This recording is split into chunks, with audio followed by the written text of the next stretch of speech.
Took a bit of a fall at one point. Brambles were everywhere, legs are all cut up again 2 days in a row.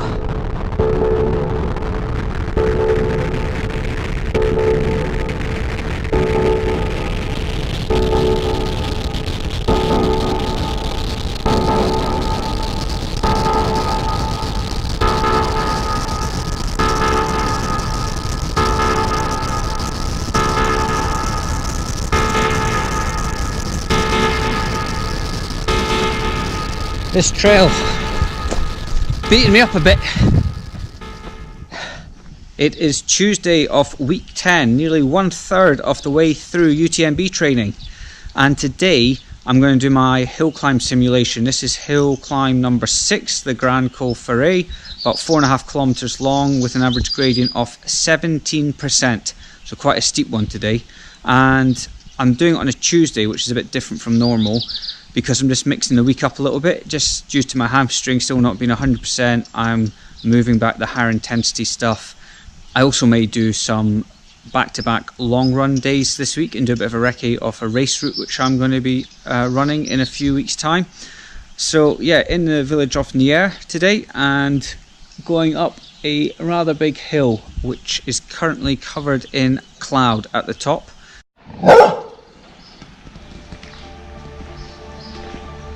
So I'm heading up there. About 900 odd meters of climbing today. Climb done, just the descent now. About 4.5 kilometers, as I said. Started down in the valley, and I did do a video on the specifics of the hill climbs. I'll put a link to that on the screen now, and why I do one a week as a key part of my training. Right, time to get down the hill and get some lunch. Started snowing. Glad I brought full waterproofs with me. Wednesday of week 10, and today I'm going to attempt my first higher intensity effort. I switched around the week, as I mentioned, to give myself an extra day's rest, and today it's 3 by 9 minutes. I'm moving into the tempo run phase, so moving away from the higher top end interval training, shorter intervals, to these sort of mid-range, not steady state runs, but tempo runs. So it'll be interesting to see how the hamstring copes. This morning I did a 50 odd kilometer ride on the bike, and that was indoors and just a bit of training, a bit of cross training. I'm also trying out the New Balance Fresh Foam Hero V4 shoes, which I showed last week. First run in those, so feeling good so far. I also discovered that I've done over 40,000 meters of climbing so far this year. Last year I did 74,999 meters. Quite why I didn't do an extra meter to get 75,000, I'm not sure. But already in early April I've done more than half the amount of climbing I did in the whole of 2018, which is really encouraging. Means the climbing legs are getting stronger, which will be crucial for having a good race at UTMB. Legs are feeling okay, which is good, but cardio wise, it's completely gone to nothing. It's amazing how quickly you lose it. On a positive note, the shoes feel good. I've come to Kukunyan and looking at doing back-to-back long run days, around 20 miles each.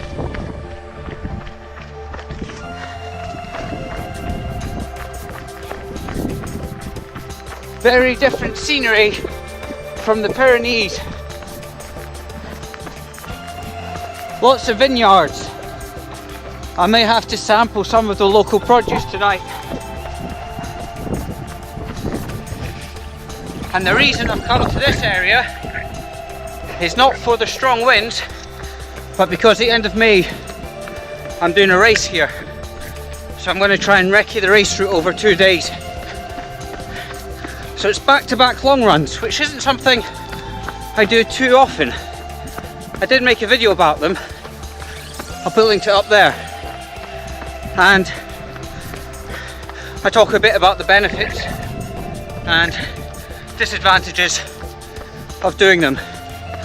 But given that last week I didn't do as much running as I wanted to, my legs are feeling good and it's ideal for wrecking this course over 2 days, about 34 kilometers with around 2,500 meters of climbing each day. I decided to implement it in the plan. It's also because I fancy having an easy day on Sunday, because there's one of the best bike races taking place. So I want to be on the sofa watching that on Sunday. How amazing is this scenery? Very different from the Pyrenees, but pretty spectacular. Can't help but get a sense of adventure running on some of these trails, which are hundreds if not thousands of years old, connecting the old forts and castles together, like this one. Hour and a half into the run, and finally a sheltered spot from the wind. So this is a route, the race that I'm doing, 68 kilometers with around 5,000 meters of climbing.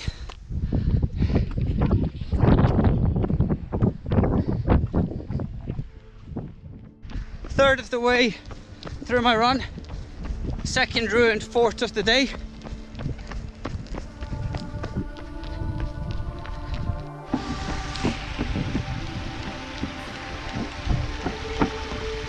Two and a half hours in, and average speeds dropped because that last bit of trail was horrendous. It was just so overgrown. Lots of wild herbs like thyme, rosemary, bay leaves. I think there was some juniper berries as well, so it smelled a bit like gin at times. But everything was spiky. Hands, arms, legs.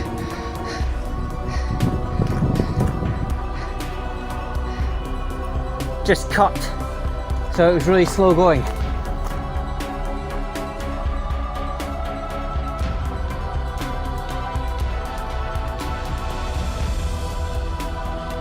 Saturday of week 10. Yesterday's long run, I did about 34 kilometers with over 2,400 meters of climbing, and today I'm hoping to do the same. It's very windy again. It's also quite sunny, so got the factor 50 slapped on, and hoping that the route is in a little bit better conditions than it was yesterday. As you saw, it was pretty overgrown in places. A few navigational errors yesterday as well, but that's all part of the wrecking. So time to get started. Interesting to see how my legs will feel after doing over 20 miles yesterday with all that climbing as well. I used the Quilter recovery calf sleeves and socks last night. I used them the day before, so I used them Thursday night, Friday after my long run, and I'll be using them again tonight. And legs are actually feeling really good, so pretty happy with where they are at present.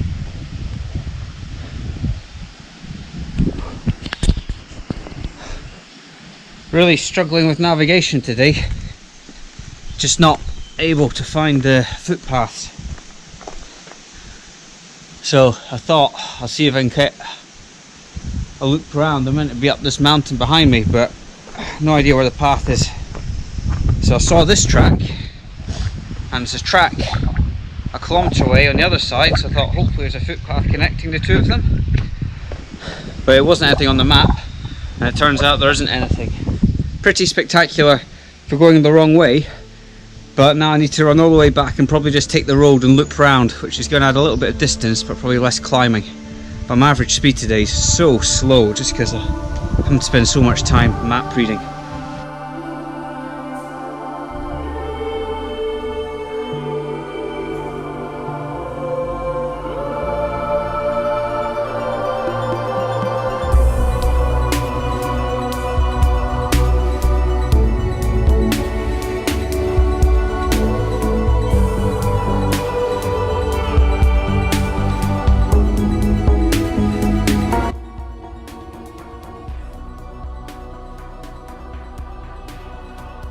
Halfway through, legs feeling really good actually.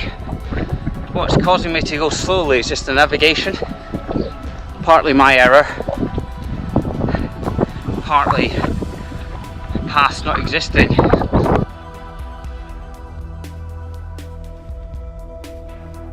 "25k in, and I've probably cost myself at least 6-7 kilometers through navigational errors, not being able to find a path. As you can see, it's just ridiculously tough going, but I think I'm on the race route now.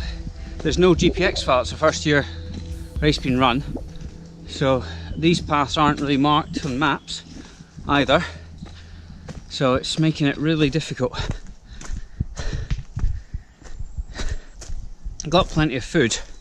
I'll need to get some more water at some point, but it's just so slow going, trying to work out which way the path's going.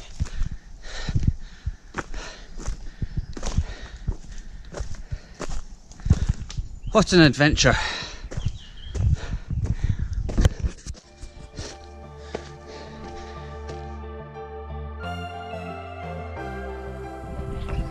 That's me out of that section, thankfully.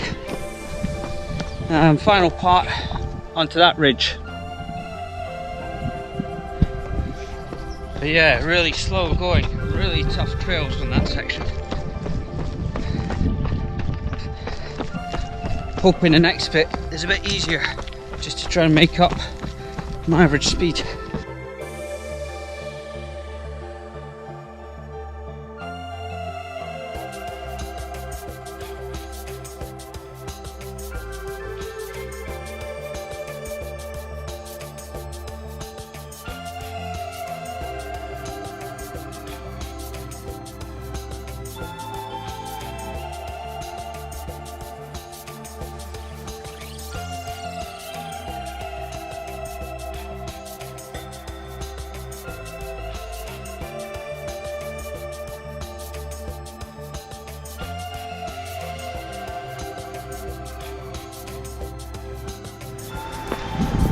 That's 34 kilometers done. Should be back at the car now, but because of all the wrong turns, I've still got about 6k to go.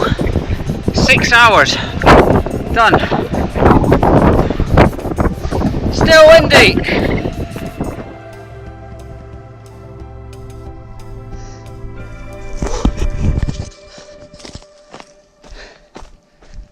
This trail beating me up a bit, but nearly down.